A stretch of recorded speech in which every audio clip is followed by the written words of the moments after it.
No such thing as college.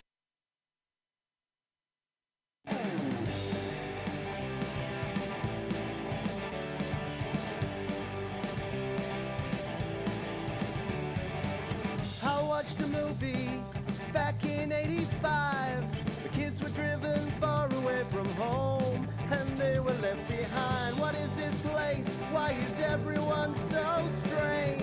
That crusty dean made them all declare a major. How is this real? Why are all these kids so drunk? Letterman jackets and a homecoming parade just make no sense. Nerds and jocks and freaks and geeks, sororities, I think they just made it all up. There's no such thing as college. There's no such thing as college.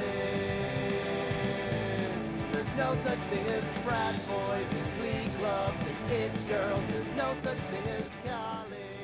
Yes, it's true. There is no such thing as college, except that there is, because many of you have probably been to college. Maybe you're already going to college. Maybe, hopefully, one day you wish to go to college. Welcome to the feedback loop for yet another week here on Studio Live today. My name is Pete Johns, and if it's your first time seeing my mug on your screen, then what I like to do here is help you create, record, and release your best music. And I do that through a bunch of tutorial videos, through tips and tricks. I use a lot of GarageBand on my iPhone and iPad. I do a lot of mobile recording, a lot of songwriting, and a lot of releasing of music, because getting your music released and out there is my number one priority, and that's what I think you should be doing as well. As I said, welcome aboard. If you are here live, then say hello, drop me a comment, let me know how things are going for you. I hear that there's a lot of fairly nasty weather going on up in the Northern Hemisphere. If you're up in the US, Canada, Europe, I hope you're doing well. I hope you're not snowed under, or if you are and you want to be, then that's good. If it gets you out of school or work or any other things, then maybe that's a good thing. But yeah, no, welcome aboard. We've got a lot on the show today coming up here. Our main topic is all about YouTube and the fact that it is not YouTube. It's not MEtube, it is YouTube. So we'll be talking a little bit about promoting music on YouTube and the whole YouTube experience, because I've been doing it for about 3 years now, and it's been a steep learning curve, shall we say. So I thought anything I can do to help other people get used to YouTube, learn how to use it to promote your music, to share your content, to share your cat videos with your family and friends, whatever you want to do. So we'll be talking a little bit about that. We've got a heap of other things. I'm going to be talking about USB drives and hard drives and compatibility with iOS, because I bought myself one of these suckers during the week, the iExpand flash drive from SanDisk for iOS. And let's just say it's not worked out exactly as I had planned. So we'll be talking about that later in the show. We've got a new GarageBand update. We've got some new retro drum machines here in GarageBand, which is very, very cool. So I'll be talking a little bit about those as well. I've had some questions about monitor speakers. Going to talk about using monitors versus headphones as well. Converting MP3s in iOS is still a problem for a lot of people. We don't seem to have the ability to do that anymore. So we'll touch on that a little bit. And yeah, a whole bunch more. So we've got a lot to get into and talk about. So I'm just going to do a little bit of maintenance here, make sure that my stream is working okay, and then we will dive in to our first topic. And of course, I need a little bit of water, because it's 7 a.m. here in Adelaide, South Australia. So I do this at this time because it's sort of Saturday afternoon in the US and Canada. It's Saturday evening in Europe and the UK. So that's where most folks are actually watching from. So I get up early, I have my coffee, and then I settle in for the day. So we'll be here for about the next hour, and having a bit of a chat. Who have we got here live? We have Tick Cornier. Hello from Massachusetts. Over there in the USA, we've got our friend Ponk80, who says hi. I know where Ponk is from, but I won't say in case he's going incognito. And hello from snowy Canada. We've got Eric Meader over there in Canada. So welcome to everyone. Let me know if the stream is coming through loud and clear, if there's any issues. Last week I had about a 1 second delay, so I have been playing with my settings to try and fix that up. It's a bit weird that an audio guy doing a stream about audio, and I can't seem to get my audio synced up with my video, but it seems to be constantly changing. Like every time I think I've got it right, I don't change anything, but then it's not working. So I don't know whether it's to do with my bandwidth, it's to do with YouTube's syncing algorithm, I don't know. Anyway, we'll dive into it and start talking about our feature topic. And as I rant about what I've got to say here, if you've got any comments about this, if you're here live, or if you've got any other questions, then continue to throw those in the chat, and we will get to those as we go through the show. But what I like to do is open up with a bit of a monologue. I think I wanted to be a talk show host at heart, so I do my opening monologue that gives folks a chance to come in on the live stream, have a chat with each other, start thinking about your questions and throwing your questions there in the chat. And then once I'm done, after I've taken a breath, after 5 or 10 minutes, I jump back over to the chat and we can talk about what is going on in your world. So excuse me. See, the problem doing these first thing in the morning is my voice hasn't quite warmed up yet, so bear with me, but we'll get through. So what the title of this video is not MEtube, it's YouTube. Now, YouTube, when it first launched, which was, wow, long time ago, more than 10 years ago, I probably should have done my research and worked out exactly how long ago, but YouTube's big tagline was broadcast yourself, and it was really developed as a platform for people to do personal videos, to do blogs, to share videos with people. So they wanted you to stick a camera on yourself and do whatever you wanted, and then share yourself and broadcast yourself with the rest of the world. And I think that's a pretty cool mission, but it has definitely morphed over time. So YouTube started out as all about the creator. They wanted people to be creating videos, and they didn't have ads. They didn't have a way to monetize their platform. So it probably wasn't as important for them to be able to actually share videos and get people engaged with videos and care about which videos were going to get lots and lots of views. And the concept of a YouTuber wasn't actually even a thing. So there was no one with the millions and billions of subscribers and millions of views and making a full-time income simply through the ad revenue on their YouTube videos.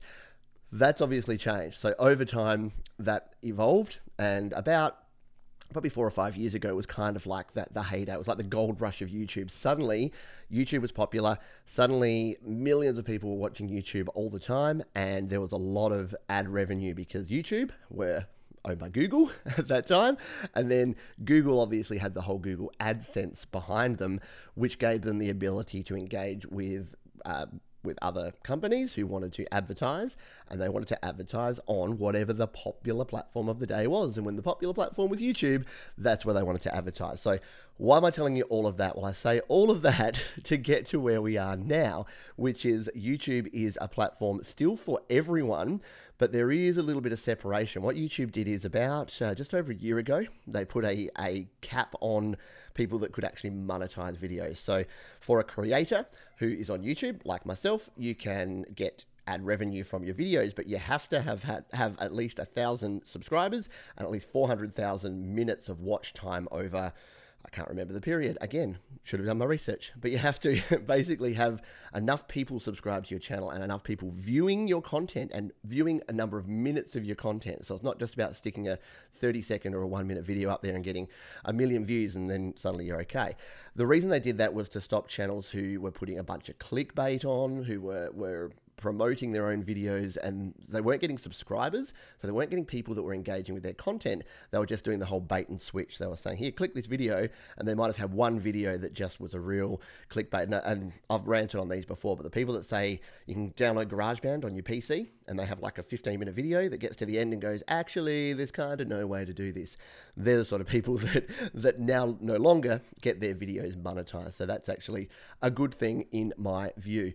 So where are we now? So that's sort of the history. Where we are now is that small creators, what YouTube becomes is a platform to share your content again. And even if you are not wanting to make money from the YouTube content, what YouTube is good for is actually promoting other things. So if you're a musician in particular, which a lot of you are, or a music producer, and you want to actually get your music promoted, then YouTube is a really good platform to actually do that. And the reason I say it's YouTube, not MEtube, and why I put that as the title of this rant, is that what a lot of folks do is that they think of YouTube in terms of what I'm putting out there. So for me, for example, if I was creating a new album, I could say, hey, here's my new album. I've worked really hard on this and I really want to show you what I've done with this. And I would like to get 1,000 views on this video and I would like you to subscribe to my channel. Me. Whereas what the most effective folks do on YouTube and in social media in general is look at what's in it for you. So you might hear a lot of people say, oh, hi guys, we've got another video here and this is what we're doing. What that is, that's talking to the general populace. What I like to do is talk to you watching right now, because what you're doing is you're actually spending your time, you're committing your time to whatever I'm doing. So for those that are watching this live or on the replay, you're actually committing your time to me and you're hoping that I'm going to give you some value, some entertainment. I'm going to tell you how to do something. I'm going to solve a problem. And they're kind of the key things that people are actually looking for. So if you think of it in terms of what you're doing, and I don't care what it is, if you're recording cover songs, if you're recording original music, sharing tips, doing how-to videos about music, whatever it actually is, try to think of it in terms of what you're bringing to the viewer. So that doesn't mean that you have to go, oh, what's popular? People doing Justin Bieber covers. I'm going to just change my channel to be a Justin Bieber cover channel. No, you don't have to do that. You can still maintain what you're doing, but instead of thinking, oh, what do I want to do next? What do I want to put out? What do I think will be good? Think about, what do my audience, what do my supporters, what do people that are into this sort of music, into this sort of content, what are they thinking about and what do they want to see from me? And that will actually help guide your content and help you determine what it is that you should be producing. Excuse me. And again, what does that mean in terms of what's real advice for this? So videos and things that you're sharing on YouTube and social media in general. So you can take YouTube out of this and put Facebook, put Instagram, put anything else in there as well. Anything that you're actually sharing and anything that you're putting out on social media needs to be engaging and it needs to have some sort of visual content, because, and I think I mentioned this when I did my social media episode about 3 weeks ago, like people are watching things on their phone, they're scrolling through their feeds, they're just looking for shiny things, they're looking for pictures, they're looking for videos.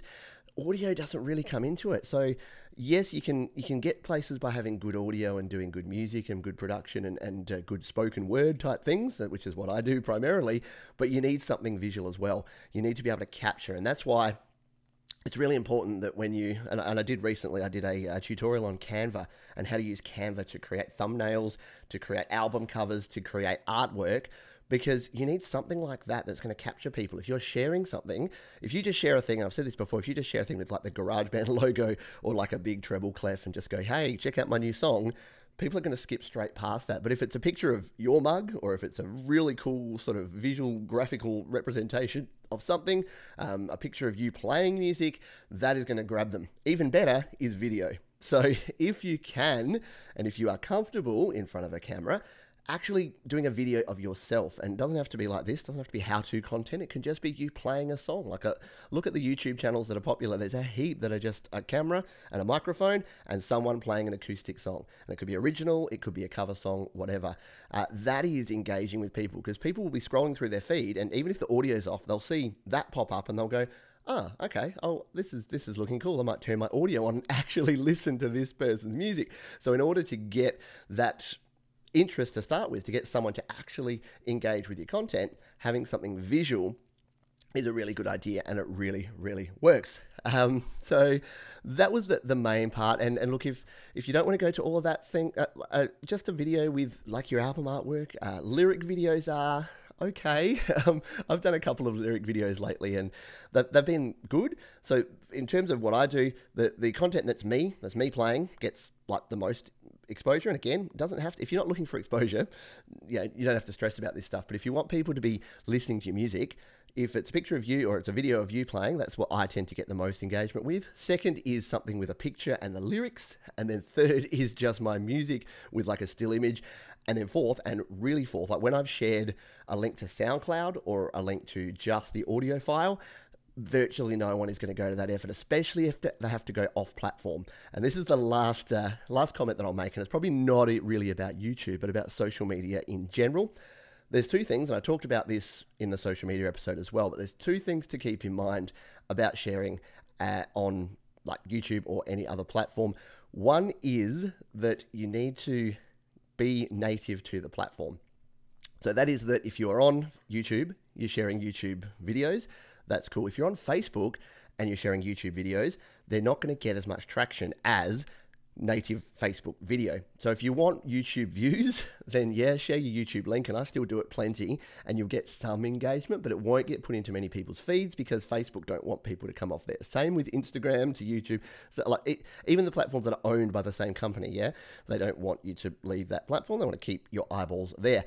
The second is, and this is probably the most important thing, which is around if you are sharing your stuff, you need to be engaging with other people's content. So it is very much a two-way street. If you are just producing all of your content and pushing it out there to the world, but then you're not going to other people's content and engaging with them, then the algorithms and the bots and the robots and the things behind the scenes are not going to prioritize your content. They're going to prioritize other people's content who do engage. So having that engagement with a community, the community, all communities is really important. So listen to other people's music, watch other people's videos, comment on them, engage with them, and not in a way to say, hey, come and subscribe to my channel and I'll subscribe to yours, or hey, I've got some really good stuff over on my channel, come and check. Like, no, don't try and grab other people's audiences and bring them across to you, but just engage with other creators, because not only does it help you out in terms of your exposure, but you might learn something too. Like I've learned a whole lot watching other people's how-to videos, watching other people's production of their music videos, and watching other people's and listening to other people's audio. So my mate Matt Anderson up in Queensland, he's just released his second single, and he did a really good job with this because he engaged with the GarageBand users community over on Facebook, and he got a lot of feedback, and myself and others engaged and helped him with ideas around the mix, around the arrangement, around getting the song done. He then did a video on his YouTube channel about the process, which he did with his first song as well, which is really cool. And then he's released a video on his channel as well as using DistroKid to the rest of the world. So he's been able to actually use some of these tips that I've been talking about to actually get his music out to the world. Whereas if he just shared a SoundCloud link and said, hey, I got a new song, do you really think that anyone's going to take the time to actually engage with that? But he's gone about it a different way. He's engaged with people. He's been, he's shown some humility, and then he's asked for help. And now people are listening to his song, especially me. And maybe we'll listen to that at the end if I don't think I'll get done for copyright. Alrighty. So thank you. That is rant over. I'm just going to jump back here to the chat to say hello to a few folks who've joined us live here. So we have already said hello to Eric. We've got Mr. Bryant Scott in Iowa in the US. Thank you for joining us here. We've got Maury P from cloudy Melbourne. Yeah. You've got our weather from 2 days ago. Heading over to Melbourne. We've got Gino Therese. In Chicago, welcome to you. Maffy's Garden, which is my mate Matt Anderson. Matt, I was just talking about you, as you probably heard. We've got Oscar Del Bosque, who says hello. And yes, Bryant Scott, who we've already said hello to. He says, all great info, Pete. So thank you for that. Thank you for bearing with me while I rant about things and about YouTube. And just a few of the things that I've learned over time. And again, I probably should have said this at the start instead of at the end, but I'm by no means an expert. So I don't spend my time, studying algorithms and working out the exact way. And yes, I am in sales and marketing, like in my other world. But it's not, I'm definitely not an expert on exactly how to do this. And you don't have to take all of my advice. Like a lot of this stuff does change over time. And a lot of it is about trial and error and just finding a way to get the best outcome for yourself. So there you go. So we are 20 minutes in here if anyone here on the live stream does have any questions that they would like, any topics that they want covered, anything that they would like to add or that they think is relevant to this topic or any other topic that is on your mind, please drop that in the comments. I've got a few things to work through based on a lot of the comments that I've got from other people through the week. So I'll be chatting about those in just a moment. But if anyone has any additional questions or comments, throw them down now. Okay, this is where I need a co-host so that when I have a drink and there's that 3 seconds of dead air, that you're not left hanging. Or maybe I need like a little thing to link us between two segments. So Bryant Scott says the engage with other creators is so important. A lot of people refuse to do it and they are hurting themselves. Yes, they totally are. I've seen a lot of people come into some of the groups that I'm moderators for, as well as just other random groups, and they will do those sort of the dump and run style. So they figure that if they've got a new song that they want to promote, it's better to promote it in 100 places than in one place. And I can tell you, it 100% doesn't work. So going into a community that doesn't know you from a bar of soap and then throwing some links down there and saying, hey, check out this hot new track, fire, 100, 100, 100. I've said this all before. That's not going to work. Like, people are just going to go, yeah, okay, skip. Or even worse, moderator goes, delete. You're gone. Get you out of there. So yeah, it doesn't work. But finding a couple of communities, engaging with those communities, and actually talking to people, humans, human to human contact, and not just robots, that actually does work quite effectively. So that is my advice and my tip. And yes, good points there. Bryant, all right. Excuse me. Let's talk about USB drives. What a fascinating topic, USB drives, USB hard drives, because if you're a content creator, especially a mobile content creator, as I am, and as I know a lot of folks who watch the channel here are, then you're probably in this eternal struggle and this eternal battle of having enough space on your devices. So personally, I have my 64 gig iPhone and a 64 gig iPad, and that's about it. And I know that these days you can rock 128, 256, 512, 1 terabyte of storage on some of your devices, but it just seems that no matter how much space you have, you fill it if you're anything like me, because audio files and video files take up a lot of darn room. So what do you do about it? Well, the easiest way in the iOS universe anyway is to use iCloud Drive.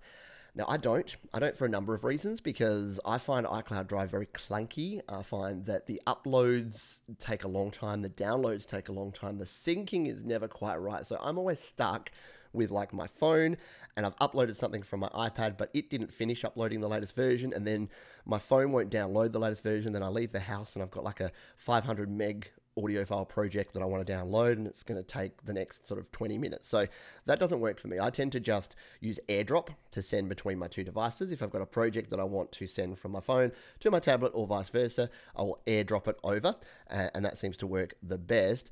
And then I also use iTunes. So I actually sync up my devices with iTunes, and I use the iTunes file sharing to copy my GarageBand projects across, and that way it copies the whole folder.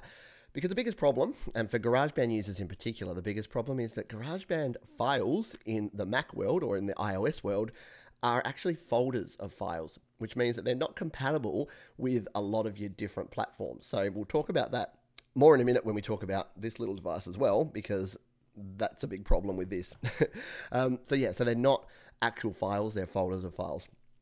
So they're kind of the two ways that I go. I also use Dropbox, I use Google Drive, I use Microsoft OneDrive. So like most people, you're probably the same, or let me know if you've got other ideas or other ways to manage your files. But my files are kind of everywhere, and I need to do a massive audit at some stage very soon to bring all my files and put them all in the right spot, because right now they're kind of everywhere. So what I actually wanted is a way to actually just, while I'm using my devices, to plug something in. So that's why I got this. That's why I got the SanDisk iXpand, because it has USB at this end and it has a lightning connector at the other end there. Yep. And this just plugs directly into your phone or your tablet. And then what I was hoping is that it would pop up in files. I would just not drag and drop because it's on a phone, but I would just push my files one way or the other, and it would be easy peasy to copy files. It's not quite that simple. Unfortunately, it doesn't integrate as easily. And what I mentioned about those .band files is that you need to zip up. So every GarageBand project that I want to save to this sucker, I have to zip it first, and then I have to go to files and say share to, and then share to this drive, and then it transfers them across. And then if I want to bring files across, I have to do the same thing. I have to zip them at my PC end and then bring them across. So it's not the ideal solution. And I've got a video that I'm working on at the moment where I talk about this, because before other people rush out and go, yeah, hey, an iOS flash drive, then I wanted to do that. And the other thing which I didn't mention here, I mentioned last week, is that if you have a regular flash drive, like this one, and you just want to use the Lightning to USB adapter, you can't. So I get that question probably once every 2 or 3 days, which is, can I connect an external hard drive? Can I connect a flash drive?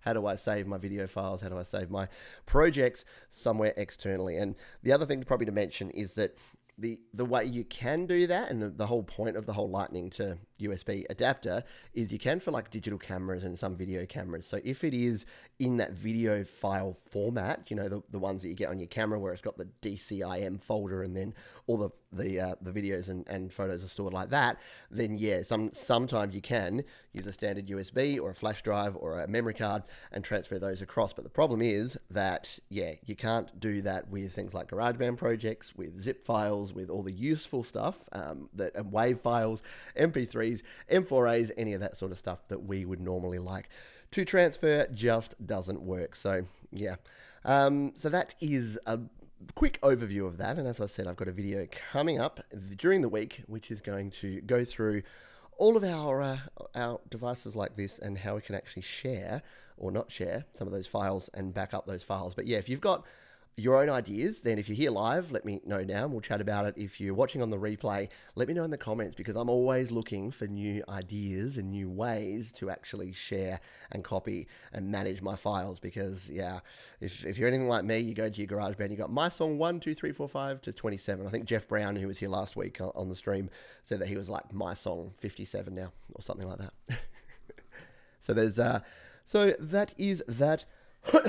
So, I'm just going to check right over here on the chat.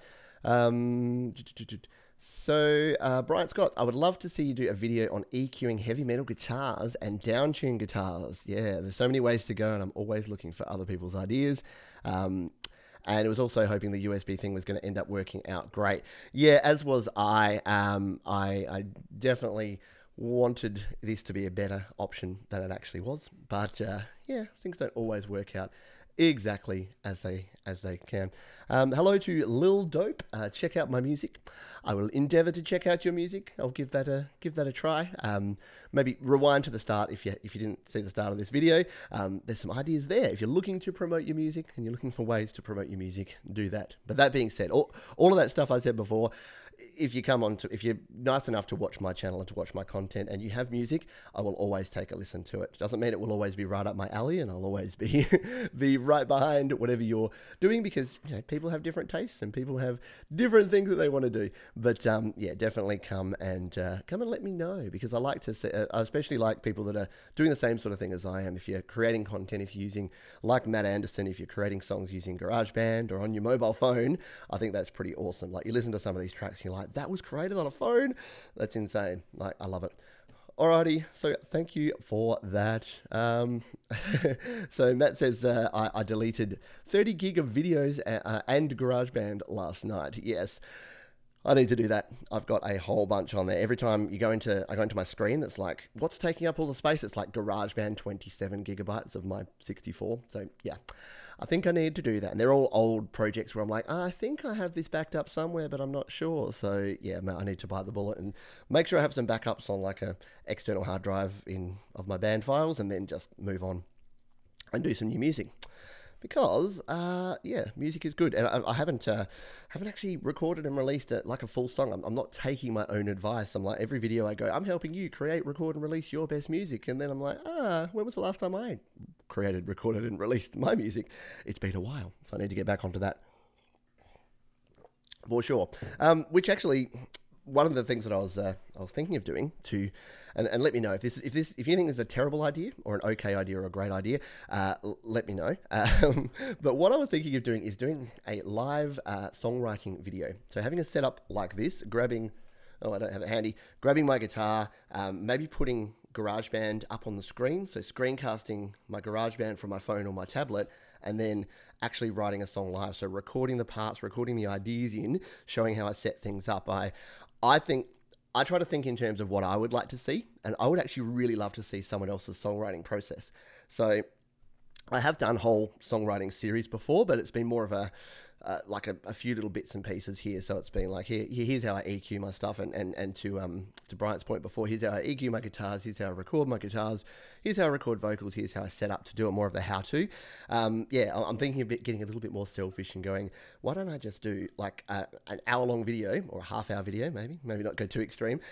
Yeah, where I go, here's from scratch, let's come up with a riff, okay, let's come up with a chord progression, let's come up with some lyrics, let's work on a song structure, and maybe that could grow into its own series, and I could actually get some music done, because I tend to work better when I have like some pressure. So when I've done those songwriting series in the past, it's been half to help people out, and to be honest, half of it's been very selfish, that when I actually have something that I can commit to and some public pressure from other people saying, hey, keep doing your song, that it actually works out well. And when I did For the Birds, a song back in March, man, it's like 9 months ago, when I wrote and recorded that song, I did that in this sort of same style, where I did some heavily edited videos, but we went through right from the start, from here's my first song idea, here's some ideas that I've captured, here's me writing the lyrics, here's me doing the recording. So like I said, let me know if that sounds like a terrible idea, a good idea, or somewhere in between, and I'll consider getting stuck into that. I've got a couple of questions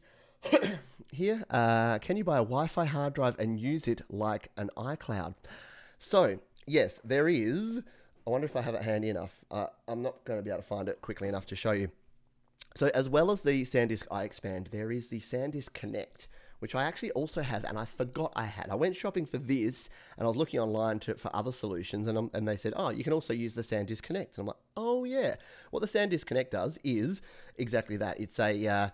It uses a Wi-Fi drive, and some of these newer ones that are Wi-Fi drives, I'm not sure how they will go with iOS. So I know that I think Western Digital now do some like hard drives that have a Wi-Fi interface, so I'm going to have to explore that, or if anyone else knows about that, let me know. So I'll look into that as well. But yeah, the SanDisk Connect is like a little flash drive, but it's got its own Wi-Fi router basically built into it. So you plug it in to charge it, as well as transfer USB files, and then when you unplug it, you can turn it on, and it's just it's operated by its own internal battery, and it actually sends a wireless signal, and then you just connect to that Wi-Fi network using your phone or your tablet, and you can transfer files. I actually used it when I went to the Gold Coast a couple of years ago, because I was taking a bunch of video, and then I wanted to save off the video files. So I'll explore that as well. So maybe once I've finished my review of the iExpand, I'll tease that I'm going to do the SanDisk Connect, and maybe I'll even do those together.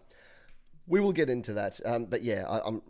You know what I really hope? I just really wish that, and it won't happen, but I wish that iOS, or wish that Apple would just say, let's just have some sort of basic, consistent file structure here for everything. So let's just let you plug stuff in. And I know it's not going to happen because it's a closed infrastructure. They don't want to open it up because it creates a whole bunch of other problems. But it's probably the number one frustration I have, is having to do all of these hacks and workarounds just to get my file copied from one place to another. And the whole convert, like we talked about it before, and I'll jump to it now, but converting to MP3 files, like they had it. They had the functionality and they took it away. So you can now natively only convert to M4A or WAV files, or AAC, I think, which is just a pain in the butt. Like, yes, you don't need MP3 anymore until you do, and then you do. So just allow it. Just let it be there. Anyway, I won't rant on that because I've had enough ranting today. We need to get into some actual content. Yes, so Bryant says he liked my How to Record series, would love to see some updated versions. So, yep, I think I need to get into that. And Connect by SanDisk is a bit slow, says Maury P. Yeah, so I think from memory I did find that it was a little bit of a slow transfer rate. If you're doing like large files, it took a while to do that. And Matthew's Garden here says, yep, do it. I've kept most of my stuff from the last song, from Music Memo, GarageBand, etc. We'll put a video together on how it progressed. Yeah, excellent. So I want to see more videos from Matt about how everything came together, because he does really good stuff. And yeah, so Murray needs constant charging, but all in all works okay. So yeah, talking about the SanDisk Connect again. Yeah, and Bryant Scott says, have to look into this Wi-Fi hard drive thing. Remember to breathe once in a while, Pete. Oh, ponk. Yes, I do. I do need to breathe. That's why I have a drink every now and then, so that I can breathe. Yeah, it's an interesting one.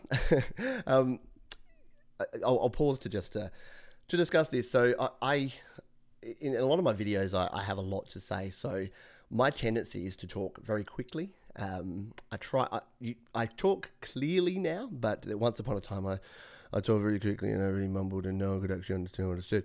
But that was like a throwback from being an angsty teenager in the 90s. I think we all talked like that. These days, I've got a lot to say and I do talk quickly. So it's about finding the balance, because it's funny. The two biggest criticisms I get on my... Actually, no. The bigger criticism is that it takes me too long to get to the point. So I've been working on that to, really focus in. So if you watch my videos now, within the first minute, you'll know what it's about and you'll know the answer. I don't want to stretch it out and just go blah, blah, blah, blah, blah. Oh, and then 10 minutes in, here's what we're actually doing. So I've really focused on bringing that to the front.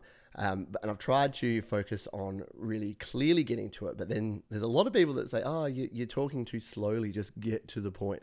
So I don't know whether they mean my speed is too slow or I like to use a lot of words to say just a few things. So, yep, it's an ongoing adventure that we're all on here. And yeah, it is hard.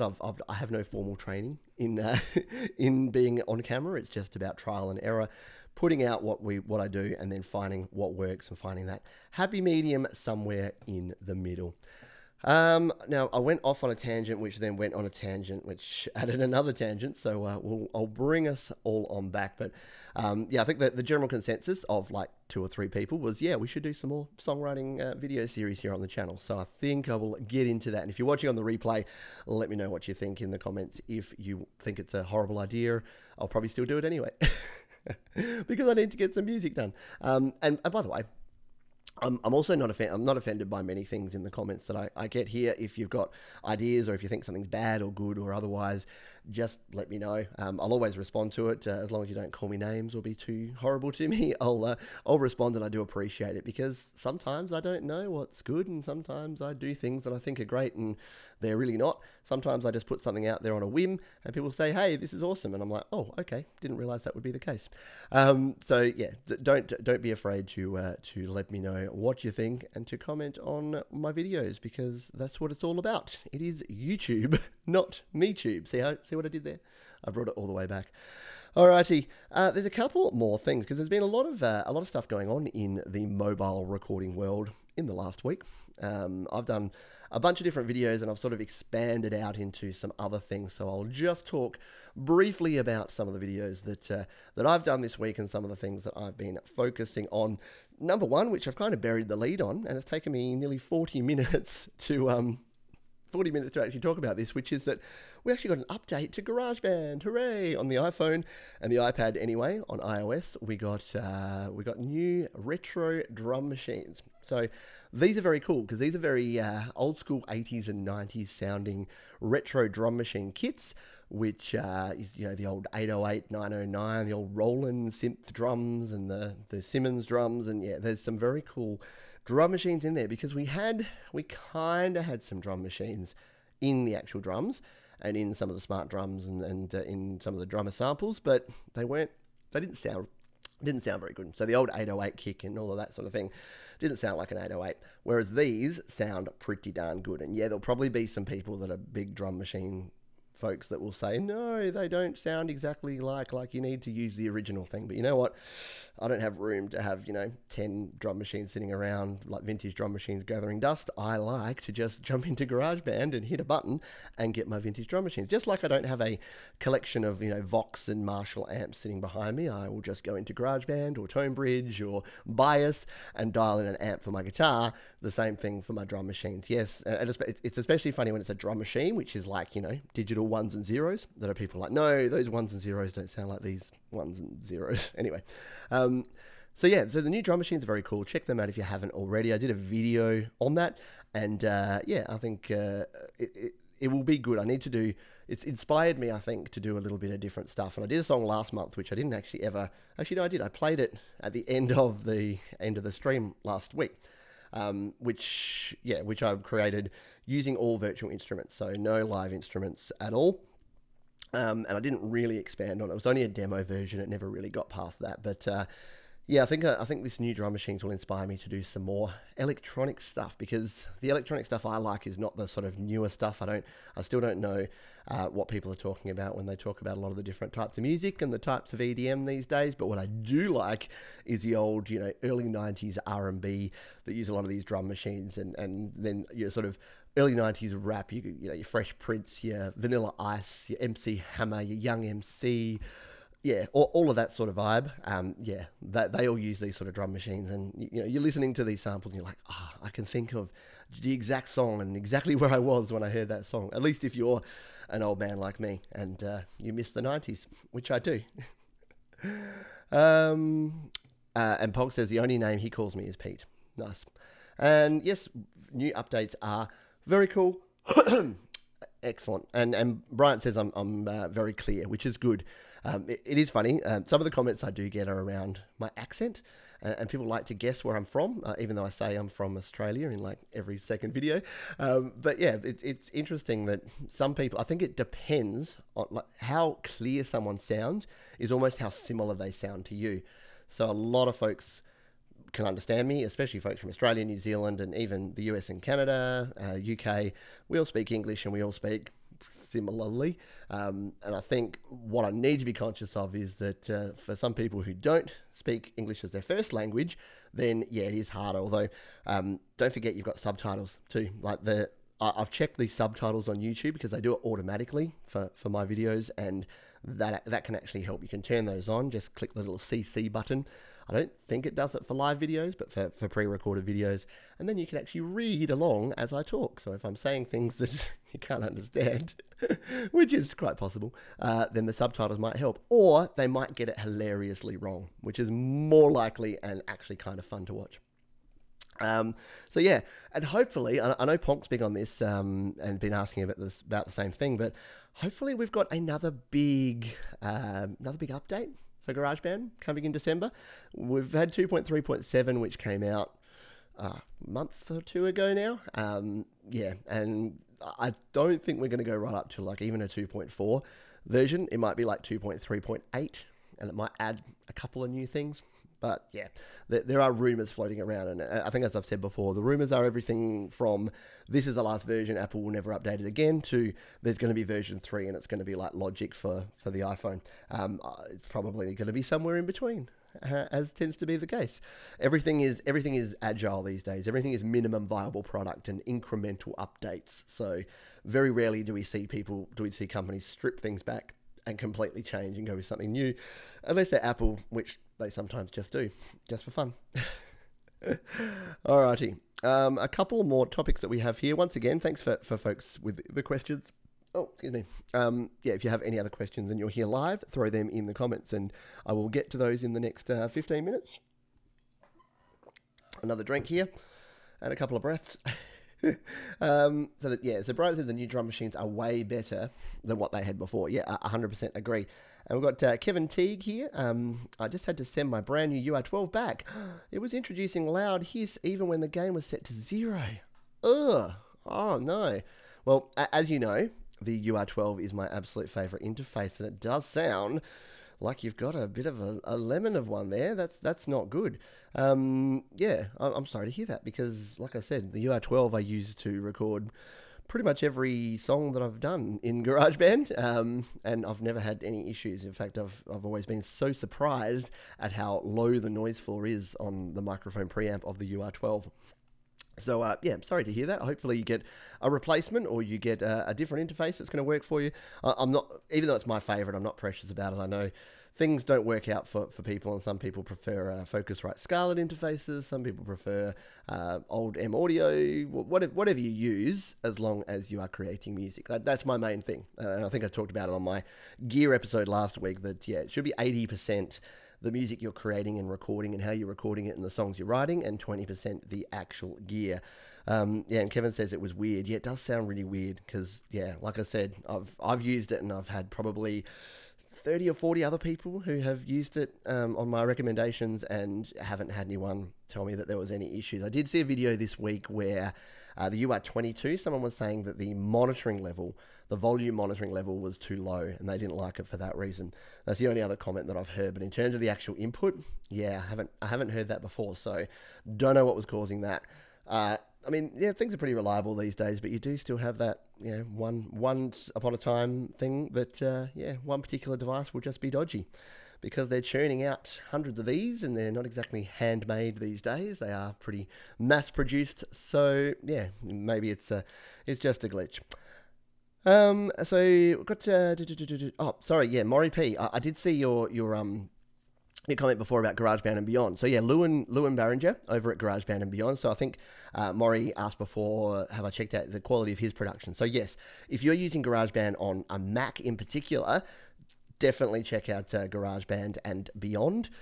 It's actually on, I'll try to find the playlist that I have, but I put together a playlist of, I'll find it now as we go and I'll put it here in the chat because I always forget to do that afterwards.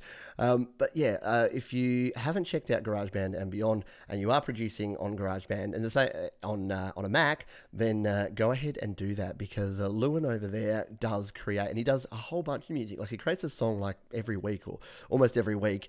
And yeah, some of the music that he produces using nothing but GarageBand is pretty good. And he's getting into some, I guess, in terms of the gear, he's probably got some slightly higher end gear. But again, like most of us, he's not just focused on the gear. It is about how you record. It's about how you use your software, how you use your plugins, and how you can actually get good songs written, recorded, and released. So yes, I definitely have checked that out. Sorry, I'm just trying to find this playlist. Trying to find my own content is harder than it should be. Yeah, I'll find that and then get back to it. GarageBand. See, I'm losing my GarageBand iOS. No, I'll get back to that. So yes, no, Lewin Barringer, GarageBand and Beyond, check that out. And I will try at some stage to find the playlist that I had somewhere here and actually share, because what the point I was making there is that I have links to, so here's my recommendation. There's the Songwriting Studio with Dean Davis. There is Dan Baker. There is Patrick Baird at the GarageBand Guide. There's Doug Woods over at, what is Doug's called? The Sound Test Room. How did I forget that? And then I've got my channel thrown in there, and then GarageBand and Beyond with Lewin Barringer. They are like what I turn to. So if people ask me questions, especially about GarageBand on Mac, because I don't use GarageBand on Mac, they're who I send people to. I send them over to Patrick and Lewin, and to Dean over at the Songwriting Studio. And then, yeah, if there's iOS that they're after, then myself and Dan Baker, we're very heavily focused on the iOS side of things, as well as Patrick Baird. So the GarageBand Guide, Patrick over there does do, yeah, a lot of other things. I'm just going to see if this will test my search engine optimization. If I type in best GarageBand resources, I'll see if I can find. Hey, my search engine optimization's okay because I typed best GarageBand resources on the internet and I found my thing. I mean, it's titled that, so I should have found it, but that's a good thing. All right, so I'm going to throw this in here because this has got a link to one video from all of those creators that I just mentioned. So I'm going to share and copy this link and pop it over here in the chat. So that's not it. That's my stream code. You probably don't want that. Or maybe you do, so you can do live streaming to my channel. That would be cool. That will pop that over here and paste it in. There you go. So if you do want to check that out, once we're done here, yeah, bookmark that or yeah, click on that one and open it in a new tab, and then go and check out all of those channels. And you know, I think it comes back to what I was talking about at the start here. You might think, well, that those people are doing the same thing you're doing, aren't they? Your competition. Like, no. Yet you could look at it that way, and you could say, oh, I got to get videos out, and I got to get better videos out than Lewin or than Patrick or than Dean or Dan. Or you could say, hey, we're all engaging with a very similar audience on a very similar topic. People are going to want to watch different things and different people. Some people will get sick of the drone of my voice, and then they want to go listen to Dan Baker because he's got a cool English accent. Well, then go do that, or go listen to Patrick, or go listen to Lewin, because we're all doing slightly different things in different styles. And I think that works effectively. So having different people doing different things is the right way to go, and it's good to share it around. And yeah, I don't want to watch just one channel, and I don't know everything about everything. Just come back to the chat here because we've got a lot of other people saying a lot of things. Pong, yes, thank you, Eckstrom. It was on my list to talk about, but Eckstrom is free to download this weekend. It's for the iPad. So I tried to look for it last night, but I was only on my iPhone, but it is for the iPad. So I'm going to go and download. As soon as I jump off this, I'm going to go download. I think it's like a $30 app usually, and it's free like today and tomorrow. So I may even do like another just quick video overview because I've heard all sorts of good things about Eckstrom. It's like an artificial intelligence drummer that uses inter-app audio to listen to your track and play. I don't know. It sounds really cool. I need to check it out. And I'm sure Doug over at the Sound Test Room's probably already tested it out. So maybe I'll go there and learn about it. But thank you for the reminder. Absolutely. Bryant says if anyone's looking for other great drum machine apps that work with GarageBand, DM1, DM2, yeah, the EGDR 808 drum machine work great.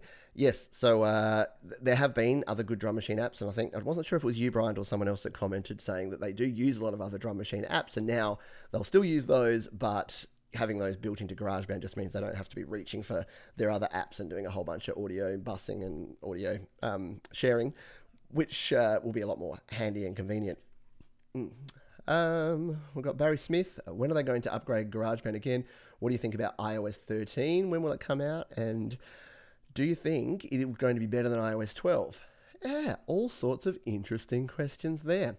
So, yes, I sort of talked a little bit before about GarageBand iOS and when they're going to upgrade it again. I honestly think that we'll probably get 2.3.8 in around Christmas or very early New Year. And I think, if anything, it'll probably just be a few more new loops, maybe a new instrument or two. I really hope they fix the guitars. The touch guitars have not had an update in about 3 years, and the sampler is the other thing that hasn't been updated. Someone mentioned that during the week. The sampler needs to be updated, hasn't been updated in a long, long time. So, yeah, hopefully we get something new coming out there. What else have we got here? Oh, sorry. I've only been up for like an hour. So, yeah, that morning time. So what else did you ask here? So yeah, iOS 13. So I haven't heard anything about iOS 13, to be honest, and I don't actually know what to expect, what direction Apple are going. The way that they normally position their operating system is around their hardware, and without any new hardware, iOS hardware coming out anytime soon, because we've got the XS and we've got the iPad Pro, the new one that have just been out recently, I'm not sure that we're going to be seeing a whole lot of change, or maybe the new iOS until well into the new year. And I don't know what sort of direction that they'll go with that, because there was probably 11 had the biggest change. We went to sort of the files integration and a few other things. 12 was kind of just a tweak on top of that. Yeah, so I'm not sure. I haven't really thought about it. I'll take a think about it and see what I reckon is happening. But if other people have ideas or suggestions, then let me know. So Maury says, I think you'll eventually go to GarageBand or Logic Pro on the Mac as your career advances. Possibly, yeah. I don't know. Yeah, I have been considering buying a Mac and haven't done it because I've just got so much that I still want to do in iOS. And I do still record using Reaper on my PC. So I have a digital audio workstation, an actual setup. I've got like monitor speakers here. So I do have a DAW set up and like a studio set up here.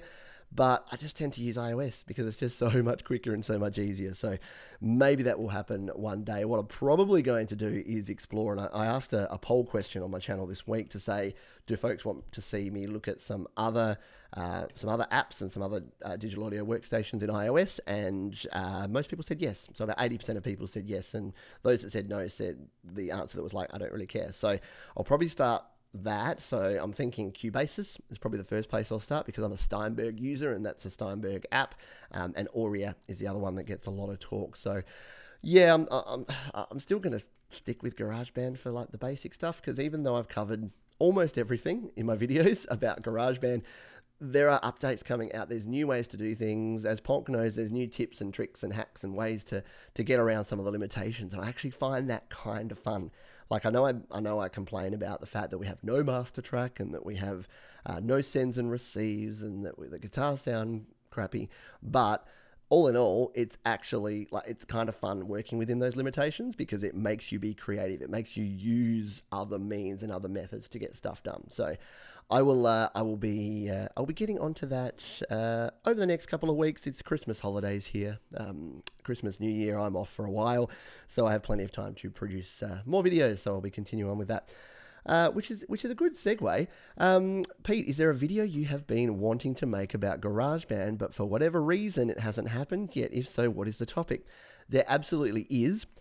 I've been talking about it for a while, and I haven't done it. The topic is live loops, and the reason I haven't done it is I'm not very good at live loops. So this is probably getting a little bit too honest here because, you know, watch for like a week's time when I'm like, hey, here's my live loops video, your complete guide, and I know everything about live loops. But that will be because I've sat down and studied it for a day or two and gotten really good at it. So I did a video which was a comparison between the track view and the live loops view in GarageBand.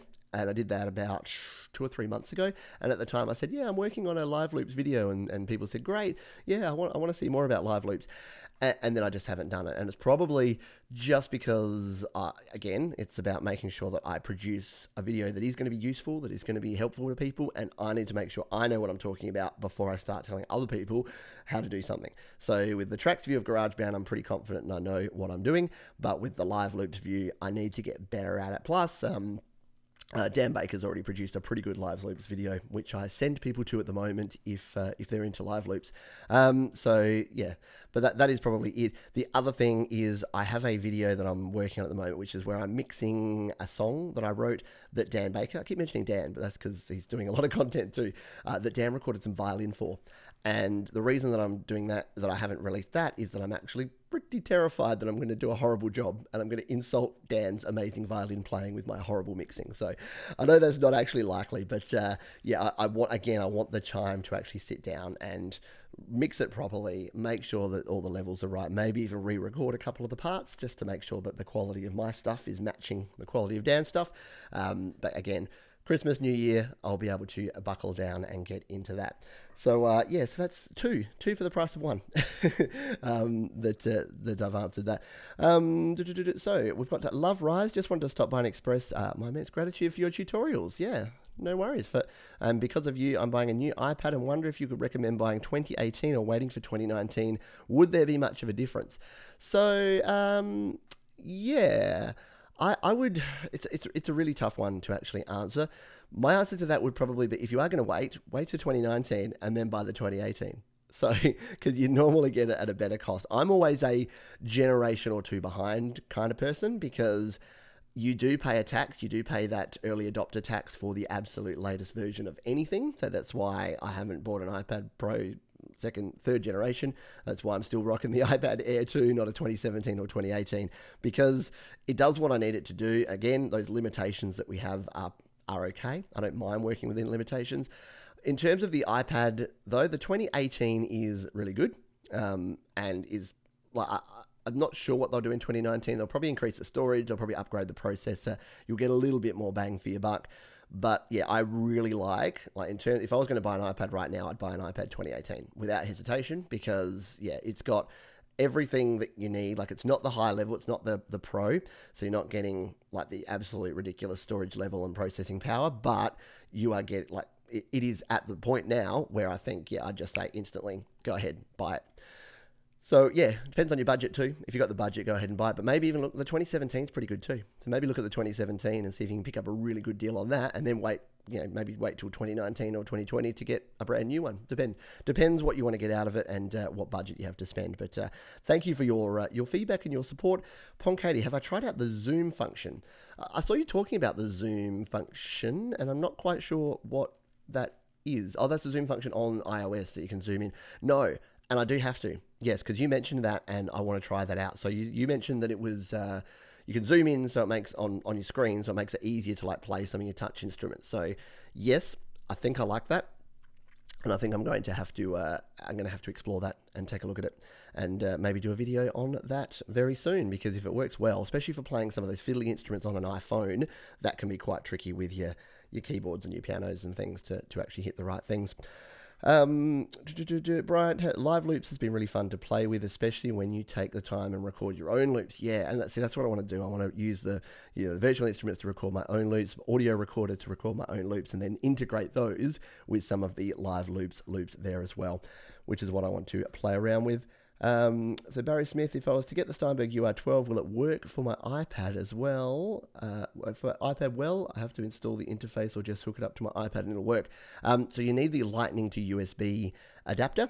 So to connect a USB interface to your iPhone or iPad, you need a Lightning to USB adapter to plug into the Lightning port of your iPhone or iPad, and then you can plug it in. So the Steinberg UR12 is cool, and I'll talk about it a lot. I'll find a video. In fact, if you search my name, Pete Johns, and then Steinberg UR12, there's about 2 or 3 videos where I go through all the details of that one. So you'll be able to check out my review and how to actually hook it up. It's not that hard, but you do need that one additional piece of kit, which is your Lightning to USB adapter to make it work. I did just buy the 2018 for $339 for $128, and I'm not sure it will go lower. Yeah, okay. So you've already bought it? Excellent. Yeah, no, I totally would. I totally would buy the 2018. It won't go lower until the next model comes out. So good idea, good concept, and yeah, enjoy your new iPad. I can't wait to hear what you can produce. And it goes for, I mentioned it earlier, but for anyone that's watching, anyone that wants to share their music, I know that I talked about that this was going to be, yeah, it's not me. What is it? I can't remember the topic of my thing now. It's YouTube, not MEtube. But that being said, if you've got stuff that you want to share with me, I would love to hear it and I would love to see it. So that is basically going to finish us off for this week. I wanted to say thank you to everyone who's been here live and watching. If you have enjoyed and have got a little bit of value out of this content, I don't often ask for this, but I do like, if you do like things, then like them. If you don't. So I'm never going to say like, comment and subscribe, because you know what, if you don't like it, don't hit like. If you don't have anything to say, don't comment. And if you don't want to see all my videos, don't subscribe. So yes, I'm a bit of a bad YouTuber from that point of view, in that I don't tell you to like, comment, and subscribe all the time. But that being said, I'm going to be a hypocrite and say, if you like the content here, you may hit the like button. And yeah, do leave a comment if there is anything that you have to say about anything to do with mobile recording, with GarageBand, with YouTube in general. I would love to hear that. And thank you to one thing I will mention, if you do want to check out my music, I will put a link in the comments to where you can actually listen to my music, because you know what? We're talking about promoting music, you might want to listen today. So if you search Pete Johns on Spotify, Apple Music, iTunes, or any of the usual suspects, you'll find me. You can also find me free on YouTube. So if you don't have a subscription, you can still listen to my music. And that's the power of DistroKid, that releases things to YouTube as well as all of the other platforms. Check out all of the other links that I have here on the channel, and yeah, hopefully you've found some value here today. Once again, thank you for everyone here live. If you're watching on the replay, thank you for taking the time out and an hour out of your day, or at least some portion of that, to listen in and to have a chat here. Thank you to Mr. Ponk80, who has just provided a super chat, which is amazing. So I really appreciate that. I don't ask for that, but for those who support me and who come along here and watch the live show, that's always another option that you can do. You can actually make a super chat donation if you've liked the content that I've put out here today.